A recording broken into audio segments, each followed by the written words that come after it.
Assalamualaikum warahmatullahi wabarakatuh. Wilujeng patepang deui pamiarsa sareng simkuring ti channel Politikus Cilik.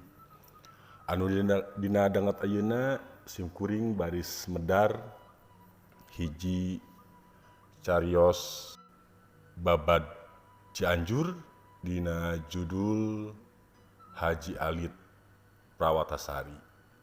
Pamiarsa carios ieu kenging seratan tekad pangestu.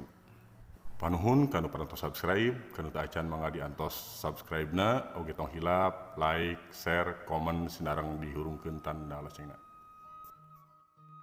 Supados tiasa dipasihan wartos di mana aya carios-carios nu enggal di ieu channel. Supados teu nyangkolong kana waktos mangga urang awitan babad Tatar Cianjur dina judul Haji Prawatasari. Dina sasi Oktober tahun 1677, Tatar Cianjur ragrag kana kekawasaan pamarentah kumpeni. Dina mangsa pamerintahan dalam area Wiratanu Datar II dilaksanakeun tanam paksa sareng wajib setor pepelakan-pepelakan dina jumlah nu tangtu ka pihak kumpeni. Lami-lami rahayat ngangluh jalaran waktos sareng tanagina seep kangge ngurus pepelakan wajib. Sedang pakasaban sadidinten kaboler. Haji Alit Prawatasari hiji ulama pajoang ti Jampang ngajurung utusan ka Bupati Cianjur kangge ngalirenkeun tanam paksa. Alatan yang resmana ningali katidersan rahayat Cianjur memang tahun-tahun sangsara tina tanam paksa sareng teu ayana pangbela ti para pajabat pribumi kana nasib rahayatna.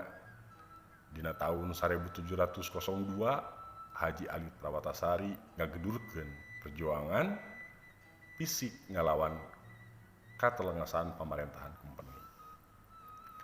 Jalaran pemerintahan pribumi aya dina cangkringan pemerintahan kumpeni, jantena Haji Prawatasari ngayonan perjuangan teh sanes wungkul ka pihak kumpeni.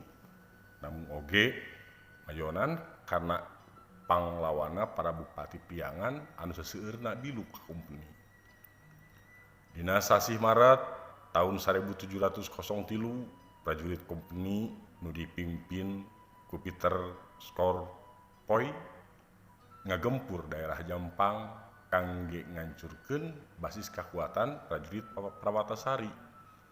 Nanging tarekah kumpeni gagal. Haji Prawatasari biasa nyelametkeun diri ngalolos ka Citarum. Akhir tahun 1704 Haji Prawatasari mulih deui ka Jampang kangge ngumpulkeun kakuatan nu langkung ageung. Teras dina tahun 1705 Haji Prawatasari ngalaksanakeun perjuangan di daerah Bogor. Tug dugi ka Bejoang nepi ka daerah Sumedang. Nu akhirna dina sasi Agustus tahun 1705 Haji Prawatasari kalih wadia baladna cacap ngancurkeun pasukan kumpeni di Sumedang. Perjuangan Haji Prawatasari nu tos lumangsung langkung ti 3 taun ngajantenkeun pihak kumpeni ngalaman karugian anu kacida ageungna. Dugikeun ka pangawasa tinggi Hindia Walanda nu namina Gubernur Jenderal Juan van Horn turun langsung kangge ngarurug prajurit Prawatasari. Para bupati di Tatar Jawa Barat dikomando langsung Gubernur Jenderal Juan van Horn kangge ngayonan sareng newak Haji Prawatasari.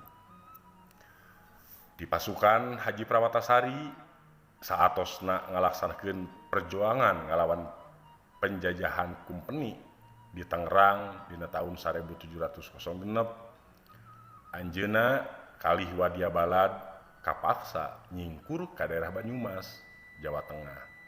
Jalaran tekenan ti golongan pajabat pribumi nu biluk ka kumpeni langkung rosa. Para prajurit kalih anjeunna remen ngalaman kalaparan alatan perjuangan anak teu dirojong ku para pajabat dan hianat. Tungtungna sabada bajuang langkung 5 tahun alatan kekuatan gabungan antawis kumpeni sareng para pajabat pribumi nu jahat dina tanggal 12 Juli 1707 Haji Alit Prawatasari katewak tur ngalakonan hukuman pati di Kartasura. Teras layon anjeuna saurna dikurebkeun di daerah Dayeuh Luhur, Cilacap, Jawa Tengah, dumugi Kiwari. Deudeuh hawatos temen ka Haji Prawatasari, bajuang ngabela rahayat namun teu kenging pangrojong ti pajabat pribumi. Bajuang nandonkeun nyawa dumugi nemahan pati nanging Kiwari di api lain. Mugia Allah Subhanahu wa Ta'ala ngawales kalih maparin rahmat magfirahna ka Haji Prawatasari kalih prajurit-prajuritna. Sareng urang sadayana teu ngahihilapkeun deui kana jasa-jasa aranjeuna nu tekad bumela karahayat nu katindes. Amin ya Allah ya rabbal alamin. Pamirsa nu sakitu anu kapihatur mugia aya manfaatna kanggo urang sadayana oge canak anu saena pikeun anu awona. Billahi taufik wa hidayah. Wassalamualaikum warahmatullahi wabarakatuh.